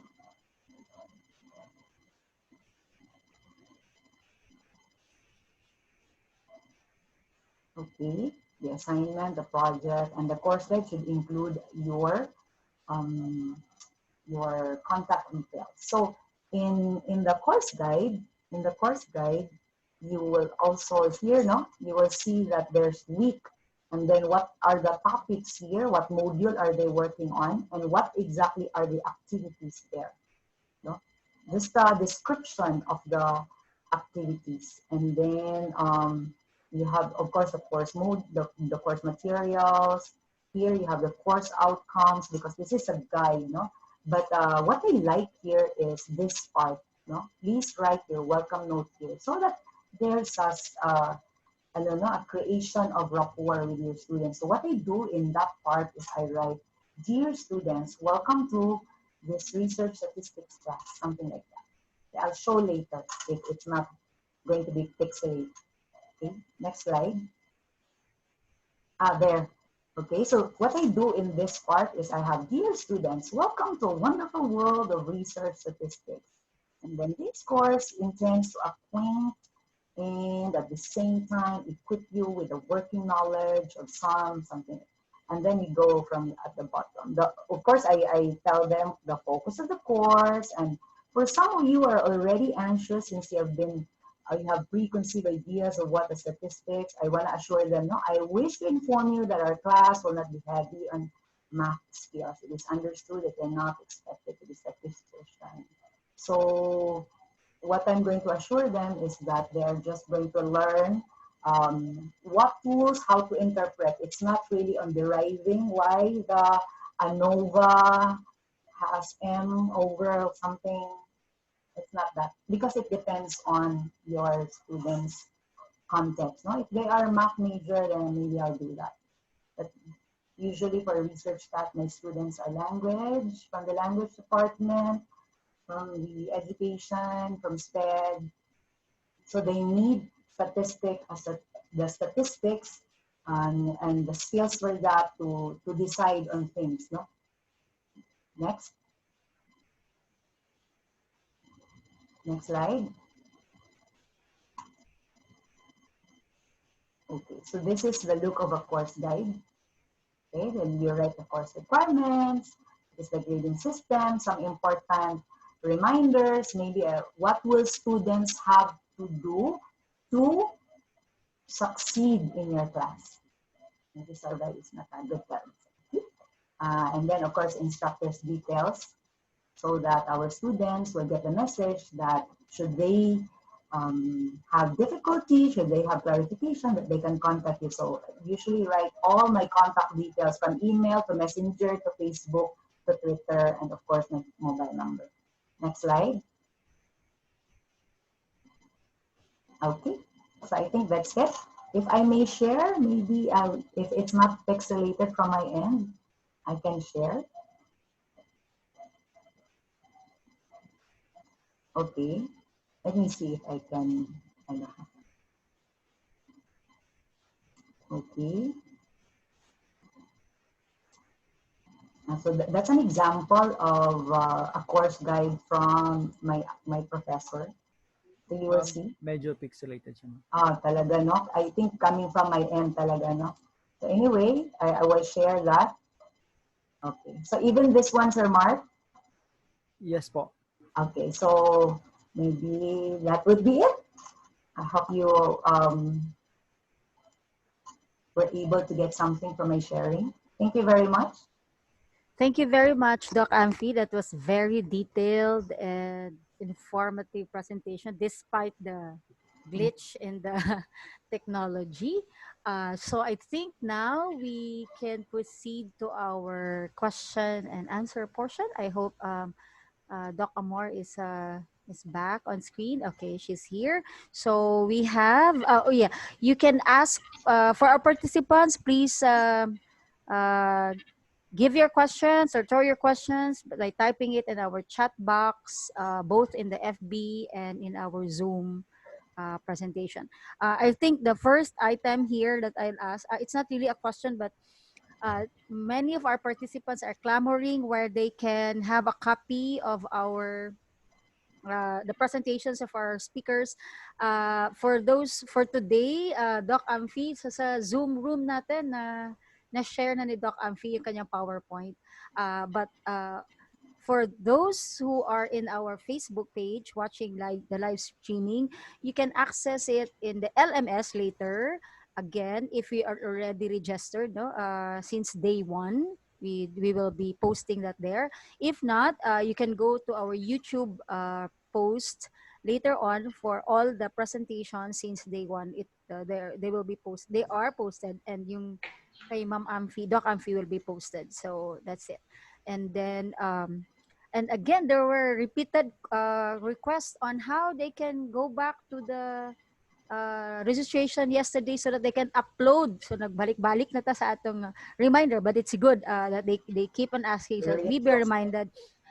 We are flashing again the link to the registration yesterday so that you can upload your redesigned syllabus. So again, take a screenshot or a picture using your phone sa ating link, and then make sure you follow the instructions on how to upload it. There's a button there that says add this or add files. Okay, so that's it. A reminder for all our participants, specifically our participants from higher education institutions in Region 10, because we have viewers from all over the Philippines already. So may mga pangutana if they can access the LMS as much as possible. Higher education institutions in Region 10 muna. So we'll start with the first question. This goes to Dr. Amor. A question from Ma'am Yundila Badilla. She would like to ask regarding bringing about effective learning strategies in research classes. Considering that we are in the midst of the pandemic, students will have difficulty in conducting the research study. So how can this be done during this period? Doc Amor? Thank you.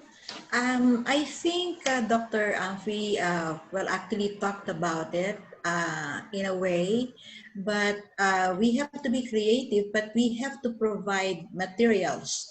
In other words, while they have no access to the library, I think we could guide them by giving them the readings ahead of time. So they know how to see. There's no way we can have it differently. The only difference is that we provide them with as much material and ask them to, see you as soon as or gather the materials and let them read through, and then see you, the faculty, the professor, to guide them further. But there's really no way of making it easier for them. They have to read. They have to read the materials. So the only guide is we are always there. You follow them up, ask them to do some kind of a timetable so that they will be able to accomplish the task. I think that's how we will deal with that. Thank you. Thank you, Doc Amor. Before we throw a question for Doc Amphi, I stand corrected in my announcement earlier that the LMS is hosted by uh, not USTP and IIT, but IIT as the lead or the main institution, and backed up by the server from Northwestern Mindanao State College of Science and Technology. And the LMS is accessible 24/7. Anytime our participants can access the presentations, the resources, as well as they can upload their workshop output in our LMS. Okay. Thank you, Doc Amor, for the response. Now, there's a question for Doc Amphi from Mr. Leonoro Kilang. Being a teacher, how do we know that our students are doing their work online? Sorry. How do we know that our students are doing their work well online? Teaching in the face to face, because it's not face to face anymore. How would we discover that they are not cheating in their class work, even our we teachers are around? That's a very good question, no? Because that has been an issue always raised in several webinars. Baka mag-cheat, baka that's the reason why we will now consider performance or authentic based assessments. So meaning that in the past, maybe you were asking them to design in the architecture. Maybe you can ask them to do a time lapse video themselves what they're designing from start to finish. That's another one, so that you would know that they did not really just downloaded that. Second, when you are asking them to perform something as an application of the skill, maybe you can consider context. You put a context. Let's say, for example, now that you're preparing a program, now that you're proposing a recommendation on something, consider your barangay. And then your barangay maybe is Litago, and it has a lot of bamboos there. Then maybe those are. So these are things you cannot just download from the internet. So consider performance-based assessments. So maybe yung before we have quizzes, no, and then they're there in front of us. Maybe that's not really needed now. That would be part of a self-assessment and all of that. So really, I need to look into redesigning our assessments. So consider assessment that they cannot download from Google, because they're digital meetings. So, and then when we ask them to respond to a quiz online, or because you can use quiz using the Google form or Google Doc or Google form, you can use that for your quiz, as well as during the LMS. There's a part there where they respond to maybe a multiple choice question, so it has to be timed. So in the LMS, you can create 50-item quiz, but you can only ask them to complete that in 15 minutes. But this 50-item multiple choice quiz, you can set in the LMS that they can be reshuffled, all the items. So all your students will not have the same number one, And even if they have the same number one, they do not have the same choices in that order. So even if they call one another and there are 50 items, but that in the LMS, when they respond, it will automatically close in 15 minutes. So that's how we also deal if you're worried about it. Thank you. Thank you, Doc Amphi. This sharing from a sharing and a question from Gemma Morante Gige from, I think this is from NMSC. Um, she's now using a module format from TESDA because it's more detailed and she's used to it already, and it matches very much on the OBE. So question niya is, can she still use the format you presented? Should she follow the format for the tertiary education subjects? Doc Amphi, The question is, should she you follow? the format you We presented? recommend that particular format that Mhm. we presented because that's based on research and literature and some of the experiences from instructors and professors who've been teaching distance education. However, again, those are recommendations, they're not restricted. So you can modify, you can delete some parts, you can rename some parts. Bottom line, we put the center of this decision, the students. Okay. What will help them learn? Thank you, Doc Amphi. This time, a question for Dr. Amor from Dr. Alexander Morados. This is a question thrown to Ched, but I think Dr. Amor can help with this. How can we ensure that the intellectual property rights of the learning guides or modules online are protected? What is another question? What is your view on the localization or indigenization of these learning materials in the context of globalization and open learning? Doc Amor? You're muted po, Doc Amor. Um, Okay, there you go. Yeah, thank you. That was a very interesting question. But I think the application of the IPR is not to protect the others, but to protect the producers, such as the teachers in this case. And I think your next question has something to do with that. Well, we can help them. Um, I think there are offices. First, I think you have to you know strengthen, solidify what you have. Claiming ownership is not very easy, especially when it comes to things that are difficult to prove in terms of origin.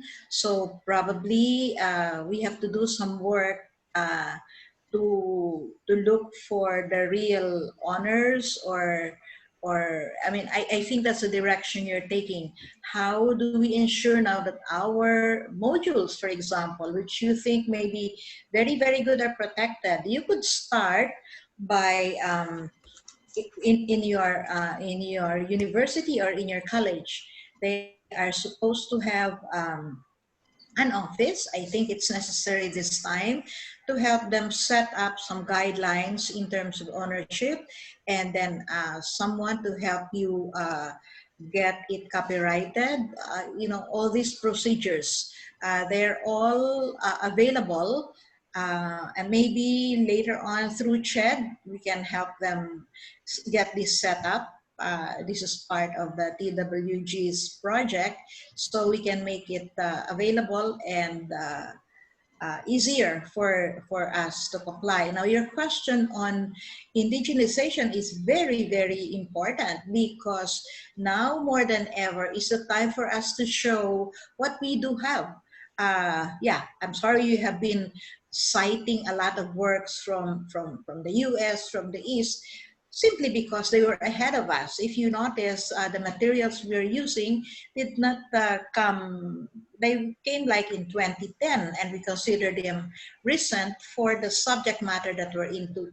But I think this is the time now where we can make use of what we have and nobody can question it, because that's real, that's authentic, that's the culture of the community you're in, and this will be a contribution.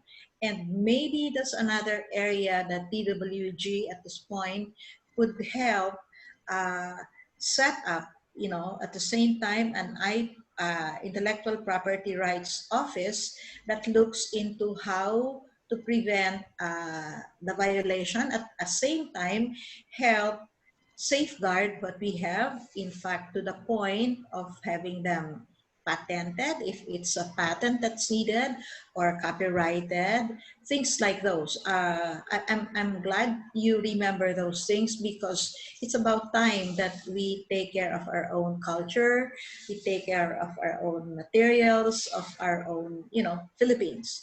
And we will be very willing to help you. If you want, you can leave your number. Uh, you can follow it up with me if we fail to address it sooner. So thank you very much.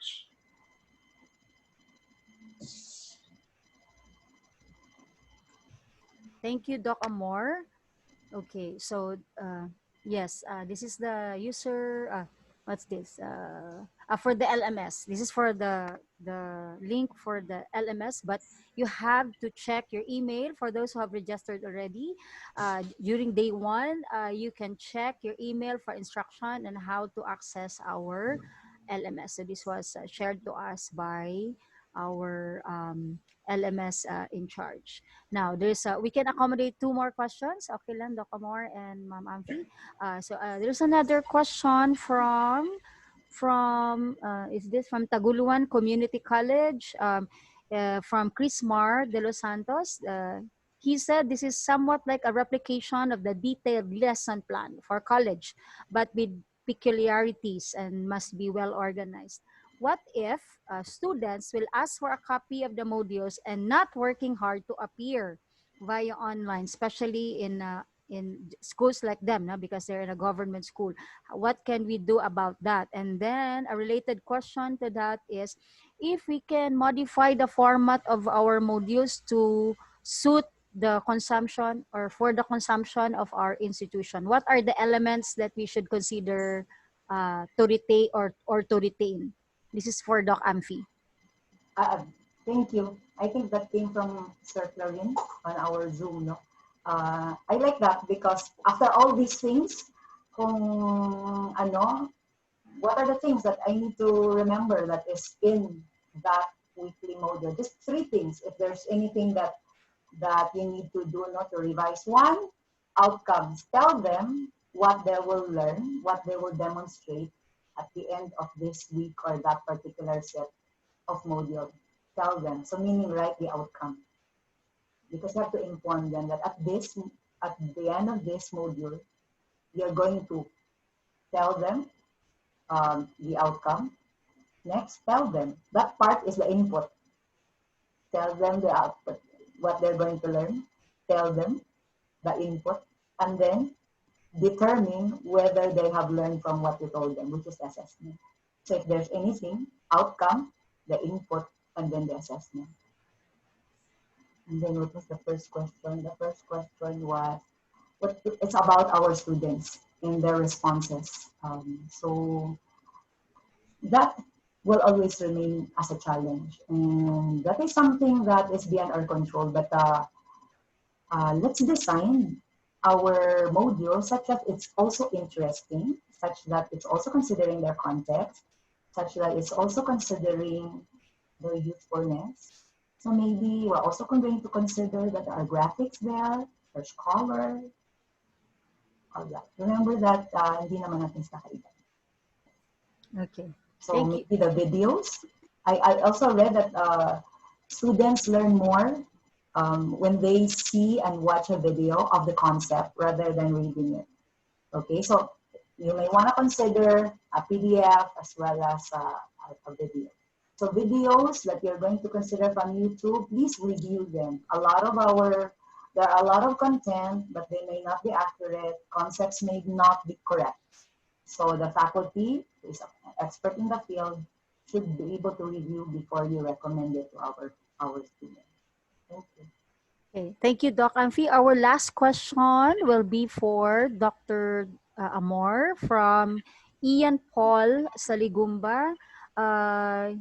He said, can I ask for tips on how to motivate our students for the different teaching learning activities during the use of flexible learning? I tried that for my classes last school year, but only those who are academically good responded well, while those in the not academically good did not do or did not perform the activities that I provided for them.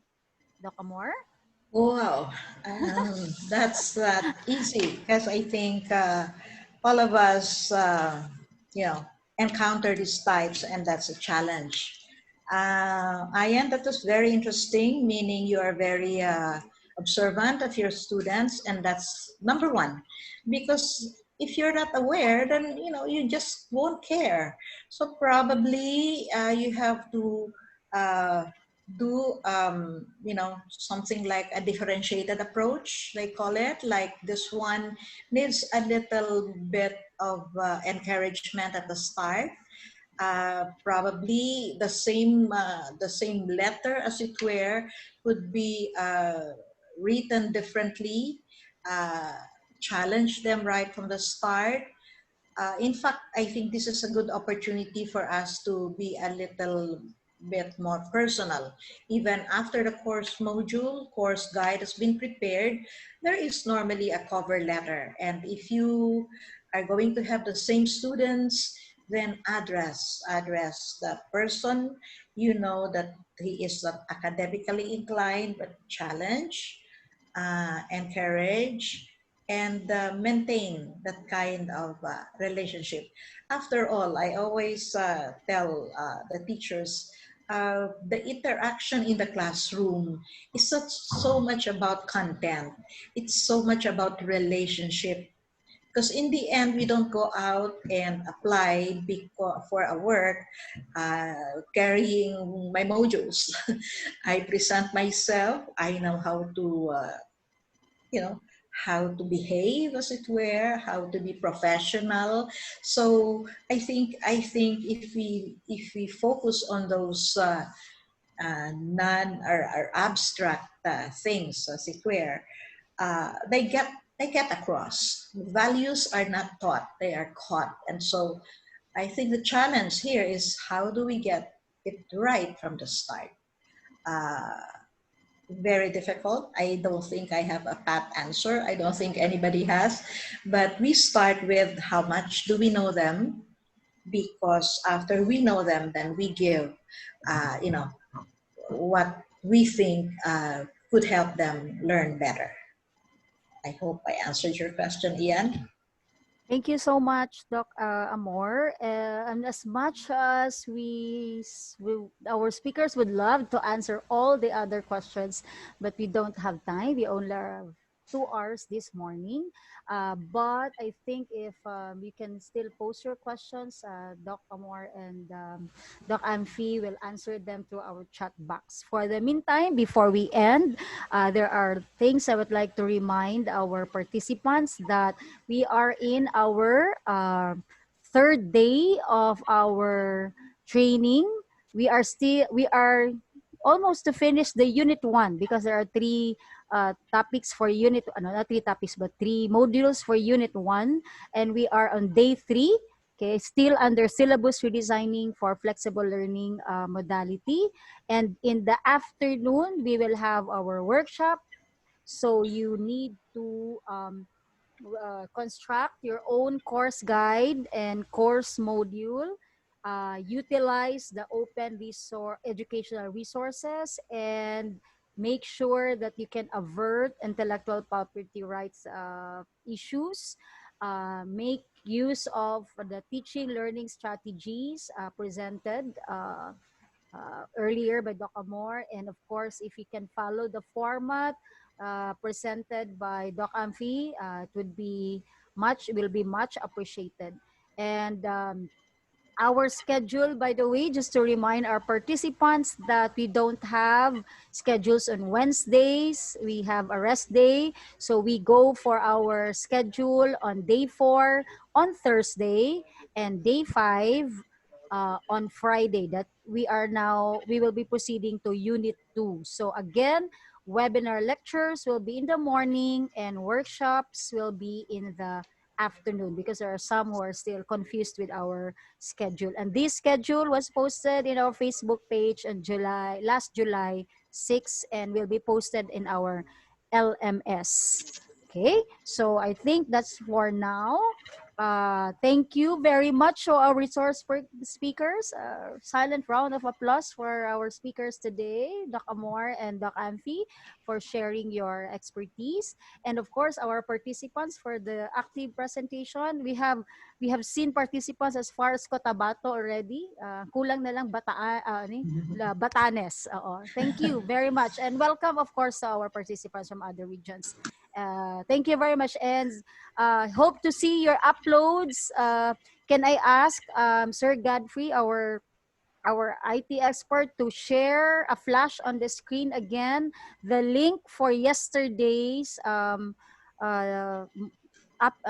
connect link to the workshop, so that they can upload their redesigned syllabus. And then again, is this the same link for the upload for this afternoon, or LMS na sila, Sir Gad? Upload for this afternoon should be through LMS. Okay. For this afternoon's workshop, LMS na kayo. But for yesterday, click this link. Okay? Thank you very much, and good day, everyone. Keep safe, keep healthy, and Thank see you you. on Thank you to our Wednesday. host. Bye, everyone. Bye. Thank you. Thank you, ma'am. Bye-bye. Thank you, ma'am. Amor and Amphi, congrats. Thank Thank you, you. Doc Sandy, also. Thank you. Thank Thank you. you. You said at our able and very active chat technical people and our MC and everyone is there.